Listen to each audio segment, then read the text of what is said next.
오늘은 엘리야의 정원 팟빵 6번째 시간입니다. 오늘 토크의 주제는 크리스천 상담자 역할, 믿는 신자의 믿지 않을 악한 마음의 회개와 복음화입니다. 오늘 요절 말씀은 히브리 3장 12절입니다. 형제들아 너희는 삼가 혹 너희 중에 누가 믿지 아니하는 악한 마음을 품고 살아계신 하나님에게서 떨어질까 조심할 것이요. 이 말씀을 근거로 해서 엘리야 집에서는 개인 상담자 또는 소그룹 인도자들에게 크리스천 상담자 역할이 무엇인지를 아래의 내용과 같이 주지시키고 있습니다. 하나님께서는 모든 사람이 예수를 믿어 구원받고 성장하여 예수를 증거하는 제자가 되게 하도록 교회에 오중 사역이 있을 것을 말씀하셨습니다. 에베소 4장 11절로 13절입니다. 그분이 어떤 사람은 사도로, 어떤 사람은 예언자로, 어떤 사람은 복음 전도자로, 또 어떤 사람은 목사와 교사로 삼으셨습니다. 그것은 성도들을 준비시켜 봉사 일을 하게 하고 그리스도의 몸을 세우게 하시려는 것입니다. 그래야 우리 모두가 하나님의 아들을 믿는 일과 아는 일에 하나가 되고 온전한 사람이 되어 그리스도의 충만하심의 경지에까지 이르게 됩니다. 표준 세번역입니다. 그런데 만일 구원이 사람의 마음의 변화가 아니라 머리, 생각의 변화 또는 지적인 동의로 가능하다면 하나님께서는 오중사역 중에 목회자 직임을 세우지 않으셨을 것입니다. 다만 능력 있는 복음 전도자와 변증에 능하고 명석한 교사의 직임만 세우셨을 것입니다. 그런데 로마서 10장 10절은 구원에 관해서 이렇게 중요한 진리를 알게 합니다. 사람이 마음으로 믿어서 의에 이르고 입으로 고백해서 구원에 이릅니다. 그런데 지금도 많은 지도자들이 이 말씀을 사람이 마음으로 믿는 것이 아니라 머리의 생각으로 믿고 입으로 고백해서라고 잘못 읽는 것 같이 보입니다. 즉 구원이 사람의 마음 깊은 곳에서 나오는 전인적인 확신이 아니라 머리의 생각, 지적인 동의로 이루어지는 것 같이 생각하는 이들이 많은 것 같습니다. 물론 구원이 지적 동의로 얻어지는 것이 아니라고 말함으로써 혹 누군가의 거듭남이 무효라고 주장하거나 구원에 대해서 의심하게 하는 것은 절대 아닙니다. 다만 우리 모두가 다 성경이 말씀하시는 대로 구원에 대해서 바르게 알기를 원할 뿐입니다. 사람은 그 정도가 어떻든 간에 마음으로 믿어 마음의 생각과 영의 문이 열려서 예수님을 주와 구주로 영접하는 기도를 드리는 그 순간에 하나님의 구원을 받습니다. 그 순간 의롭다함을 받습니다. 구원이 영원히 이루어졌습니다. 모든 죄가 어린 양 예수의 십자가 보혈로 씻겨졌습니다. 그 사람의 영원한 운명이 지옥에서 천국으로 바뀌었습니다. 하나님 주신 영생과 현세 임하는 하나님 나라와 성령님을 받습니다. 이렇게 우리는 영단반에 영원하고 온전한 구원을 받습니다. 그러나 이런 거듭남의 체험이 성경이 말하는 구원의 전부가 아닙니다. 구원은 거듭남과 천국에 가는 것, 이 두 가지 과정을 다 합친 훨씬 광범위한 말입니다. 그러므로 거듭남은 구원에 이르는 과정의 출발과 같은 것입니다. 베드로전서 2장 25절 여러분이 전에는 기르를 양과 같았으나 이제는 여러분의 영혼의 목자 되시며 감독도 되신 분에게로 돌아왔습니다. 우리말 성경입니다. 길을 잃고 세상에서 유리방황하며 고통당하던 양이 구원을 받아 목자인 예수님께로 돌아왔고 하나님 나라로 옮겨왔습니다. 할렐루야, 얼마나 놀랍고 감사한 일입니까? 그렇다고 그것으로 구원이 다 이루어진 것인가요? 아닙니다. 그럴 수가 없습니다. 절대 그렇지 않습니다. 그리고 구원받은 신자가 사후에 천국, 내세 천국에 가는 것은 그 결과물입니다. 그러니까 거듭남과 내세 사후에 천국 가는 것, 이 둘 사이는 모든 것을 아우르는 특별히 변화와 성화의 과정이 구원의 중요한 부분입니다. 거듭난 신자는 믿음으로 이미 구원받았고 구원을 이루는 과정에 있으며 신분적으로 이미 완전해졌고 예수님과 함께 하늘 보좌에 앉아 있습니다. 그런데도 성경은 거듭난 신자 안에 아직도 회심하지 않는 마음, 믿지 않는 악한 불신의 마음이 있다. 그리고 또 믿음의 부족이 있다라고 지적합니다. 히브리 3장 12절 아까 읽은 말씀, 형제들아 너희는 삼가 너희 중에 누가 믿지 아니하는 악한 마음을 품고 살아계신 하나님에게서 떨어질까 조심할 것이요. 데살로니가서 3장 10절 사도 바울을 통한 하나님의 말씀입니다. 우리는 여러분의 얼굴을 볼 수 있기를, 또 여러분의 믿음에서 부족한 것을 보충하여 줄 수 있기를 밤낮으로 간절히 빌고 있습니다. 표준 세번역입니다. 이같이 이미 거듭났고 그리스도 몸된 교회에 속한 신자들의 마음에 아직도 회심하지 않은 불신의 악한 마음이 있다. 그렇기 때문에 하나님께서는 목사와 크리스천 상담자를 필요로 하십니다. 구약 성경은 구원받지 못한 사람의 마음에 대해서 무엇이라고 말씀했나요? 예레미야 17장 9절 마음은 모든 것보다 거짓되고 몹시 병들어 있다. 누가 이것을 이해할 수 있겠는가? 우리말 성경입니다. 그런 사람의 마음이, 모든 것보다 거짓되고 몹시 병든 사람의 마음이 예수를 믿는, 복음을 믿는 믿음으로 하나님 은혜를 거듭난 순간에 완전히 변화될 수 있나요? 아니요. 그렇게 되지 않습니다. 그럴 수 없는 것이지요. 이 때문에 하나님께서는 교회 안에 말씀을 가르치는 교사와 함께 구원받은 신자의 상한 마음을 치유하고 그 마음이 변화되어 옥토화되도록 돌보는 목사와 그들과 함께 동역하는 상담자들을 필요로 하십니다. 크리스천 상담자들도 말씀을 가르칠 수 있지만 기본적인 그들의 직임은 말씀을 가르치는 교사는 아닙니다. 히브리 3장 12절에 무지한 마음이 있는 줄 돌아보라고 말씀하지 않습니다. 무지한, 알지 못하는 배움이 부족한 마음이 있는가 돌아보라고 하지 아니시고 믿는 신자 안에 믿지 않을 악한 마음이 있는지 돌아보라고 하셨습니다. 그러면 믿는 신자의 믿지 않을 악한 마음에 대한 하나님의 처방은 무엇인가요? 탁월한 교사를 통해서 성경을 배우고 설교를 많이 들었음에도 불구하고 왜 어떤 말씀을 믿지 못하는지, 그 이유와 문제가 무엇인지 알게 하고 말씀을 받아들여 마음을 복음화하는 사역이 필요한 것입니다. 신자의 마음이 비유에, 씨 뿌리는 비유에 돌짝밭이나 가시덤불 뿌리가 가득한 것은 아닌지 보게 해서 회개하고 또 마음의 치유를 받고 좋은 열매 맺는 옥토가 되도록 그런 돕는 사역이 필요한 것입니다. 그런 사역이 있어야 합니다. 오중 사역 즉 목자 직임에 분리에 속한 상담자는 피상담자의 마음 안에 감추어진 자기의, 또 상처와 불신에 굳은 흙덩어리를 깨트리고 원수가 뿌려놓은 가라지의 뿌리를 뽑아내고 마음의 상함이 치유받고 깨끗하게 씻김받고 온유함을 마음을 갖도록 해야 합니다. 마태복음 13장 3절로 8절 씨 뿌리는 비유의 말씀입니다. 예수께서 그들에게 비유로 여러 가지를 말씀하셨는데 이렇게 이르셨다. 보아라, 씨를 뿌리는 사람이 씨를 뿌리러 나갔다. 그가 씨를 뿌리는데 더러는 길가에 떨어지니 새들이 와서 그것을 쪼아 먹었다. 또 더러는 흙이 많지 않은 돌짝밭에 떨어지니 흙이 깊지 않아서 싹은 곧 났지만 해가 뜨자 타버리고 뿌리가 없어서 말라버렸다. 또 더러는 가시덤불에 떨어지니 가시덤불이 자라서 그 기운을 막았다. 그러나 더러는 좋은 땅에 떨어져서 열매를 맺었는데 어떤 것은 100배가 되고 어떤 것은 60배가 되고 어떤 것은 30배가 되었다. 야고보 1장 20절 그러므로 더러움과 넘치는 악을 모두 버리고 온유한 마음으로 여러분 속에 심어주신 말씀을 받아들여야 합니다. 그 말씀에는 여러분의 영혼을 구원할 능력이 있습니다. 그러므로 크리스천 상담자는 말씀을 가르쳐서 믿음의 기초를 넣는 교사가 아닙니다.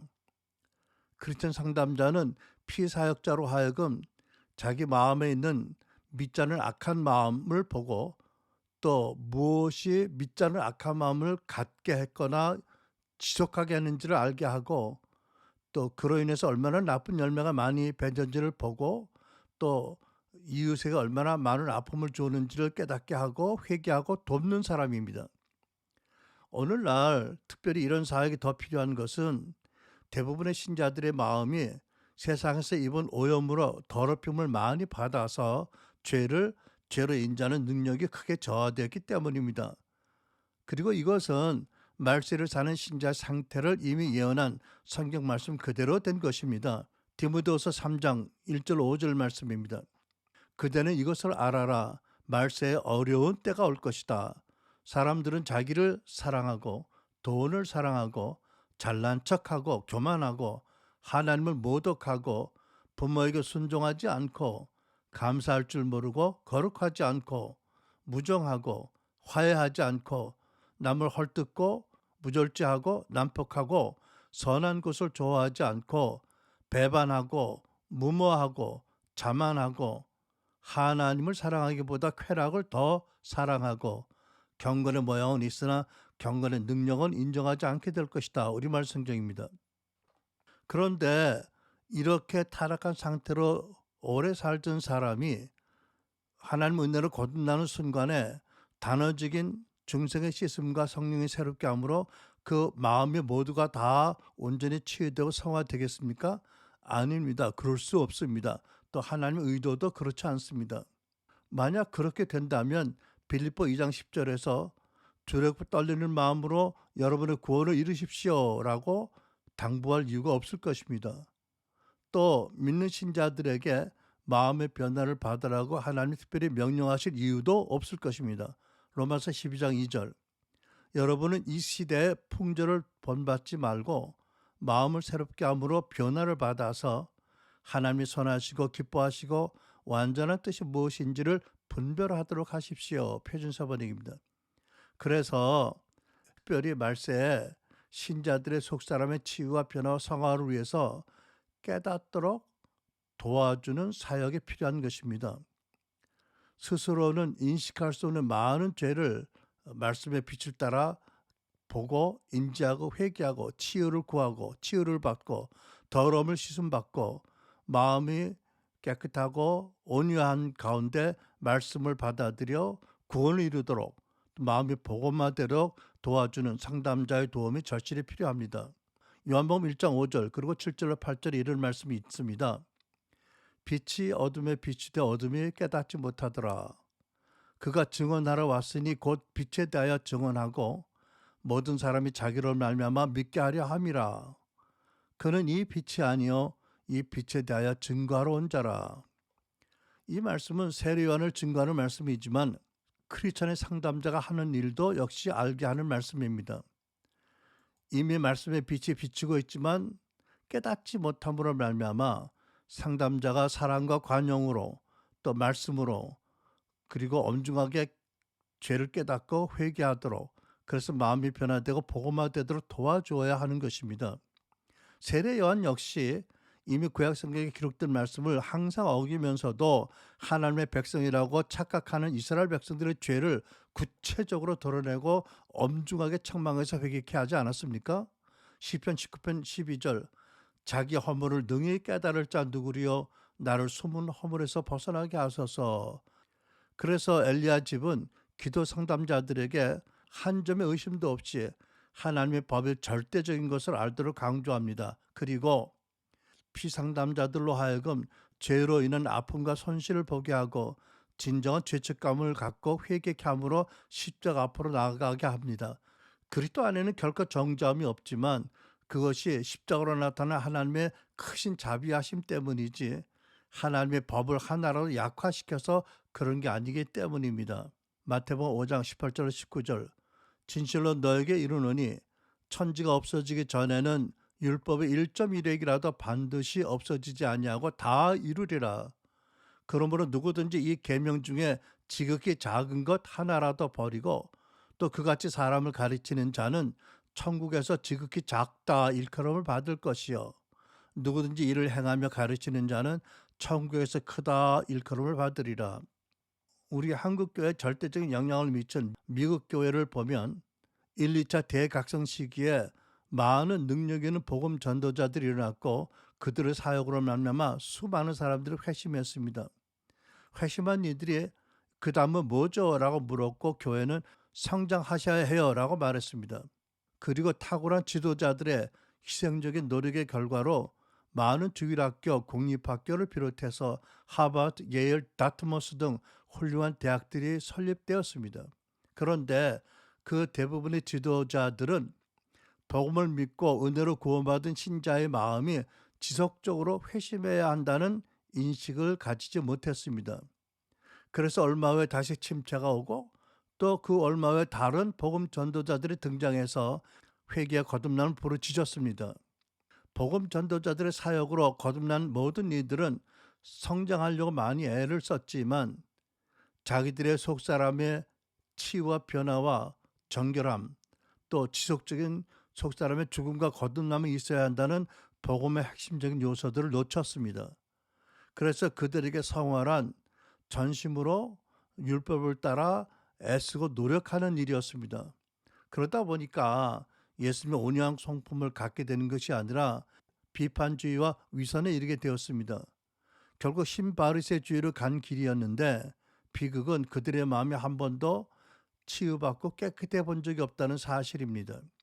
성경은 이렇게 말씀합니다. 사람의 영은 그 이후에도 거듭해서 깨끗해질 필요가 있지만 회심하는 순간에 깨끗하게 씻김을 받습니다. 양심 역시 예수의 십자가 보혈로 뿌림받고 적심을 받습니다. 히브리 9장 14절. 그러나 신자의 마음의 모든 부분이 거듭나는 순간에 모든 말씀에 동의하거나 그래서 깨끗해지지 않습니다. 우리 중에 어떤 사람들은 말씀에 대한 지식이 1도 없었음에도 불구하고 하나님의 주권적인 은혜로 거듭난 분들이 있습니다. 그들의 마음이 거듭난 그 순간에 온전하게 되었을까요? 아닙니다. 거듭난 다음부터 말씀을 따라서 말씀을 배우면서 마음이 천천히 복음화되어집니다. 만일 그렇지 않다면 왜 시편 기자가 내 안에는 모든 것들아 그 거룩한 이름을 송축하라고 103편 1절에서 외쳤겠습니까? 그것은 분명 그 시편 기자의 마음속 어떤 부분은 하나님을 송축하지 않았기 때문이었습니다. 만약 그렇지 않았다면 그 외침은 불필요한 말이었을 것입니다. 그런데 이 고백은 이 시대를 살아온 우리 대부분의 크리스찬에게도 해당이 되는 것입니다. 돌이켜보면 역사적으로 거의 모든 교회가 신자의 성화와 성숙을 강조했지만 그 마음이 계속 변화돼야 하고 마음이 계속 정결하게 돼야 된다. 또 마음이 계속 온유하게 되어서 생명의 말씀을 품어야 된다는 것을 결의했기 때문에 그리고 속사람이 계속 죽고 부활해야 된다는 이 복음의 핵심을 알지 못했기 때문에 풍성한 열매를 맺지 못했습니다. 비유로 말하면 집의 비유로 말하면 불완전한 기초를 놓았기 때문에 그 외 어떤 견고한 집도 지을 수 없었던 것입니다. 지금도 분명 대부분의 신자 내면에 우리 주님이 왕으로 확고하게 자리 잡고 계시지 못합니다. 왜? 신자들의 마음의 상태 때문입니다. 그리고 마음은 신자의 믿음이 자라고 열매면은 그 밭이기 때문에 그렇습니다. 교리적으로 복음적으로 건전하고 또 성령 충만한 교회에서 심지어 교회 지도자들에게 여전히 많은 죄가 드러나는 것은 참으로 복음의 영광을 가리고 하나님께 깊은 상처를 주는 일입니다.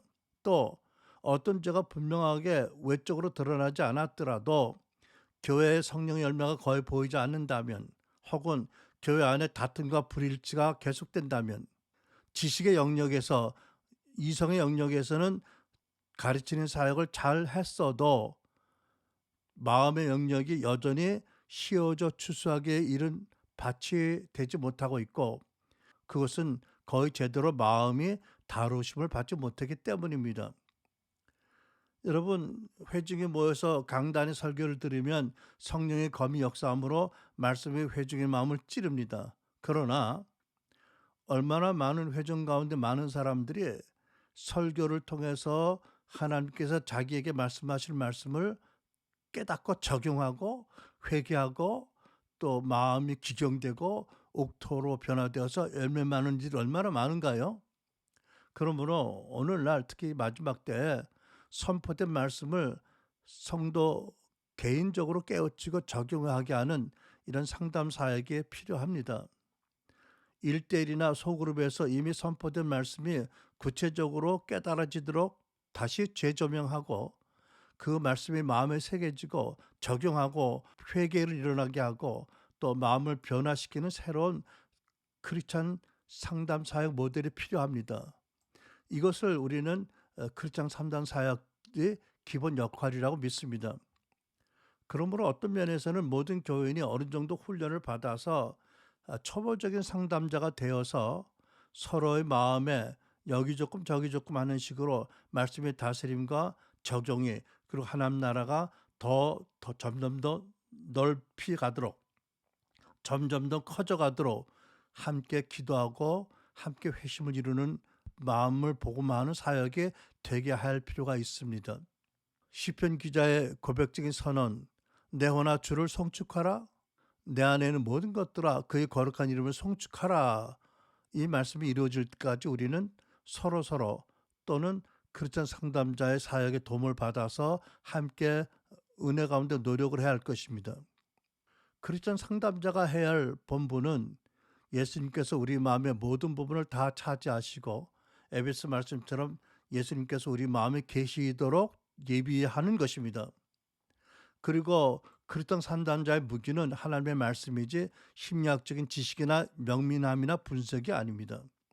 크리스찬 상담자는 피사약자를 말을 잘 들어주고 그러면서도 죄를 분명히 인지하게 하고 경건한 죄책감을 갖게 하고 또 나가서 말씀을 받아들이고 믿지 못하게 하는 어떤 원인인지 보도록 하며 또 함께 병낫기 위해서 야고보 5장 16절 말씀을 기도하고 그리고 자기의 육신성에 대한 싸움을 시작하고 매일의 내적인 죽음과 거듭남이 뛰어드는 것을 기쁨으로 여길 때까지 옆에서 도와주는 것입니다. 오늘은 엘리야의 집에서 가르치는 크리스찬 상담자 일반적인 역할이 무엇인지에 대해서 나누었습니다. 다음 시간에는 이와 같은 전제적인 이해를 가지고 엘리야의 집 속으로 인도하는 기도 상담자의 구체적인 역할이 무엇인지에 대해서 나누도록 하겠습니다. 감사합니다. 다음 토크 시간에 찾아뵙겠습니다.